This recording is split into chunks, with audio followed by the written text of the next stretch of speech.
Ama namin na pagmamahal, ang pinagsimulan namin ngayon sa iyong pagpapatawad ng mga kasalanan ay magpakita maging handa para sa Pasko ng pagsilang ng iyong anak na siyang napamagitan kasama ng Espiritu Santo sa walang hanggan.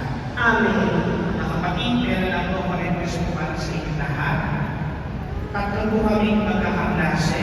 Kami po ay nag-iwag ng ikalimang taon namin anibersaryo ng pagkapare. Si Father Lawrence Anthony Bautista at si Father Noel Alvin Magpagin. At ako po si Father Lawrence Anthony. Tatlo po kami mga taga-Bulacan na naordinahan po 5 years ago. Isama rin kami sa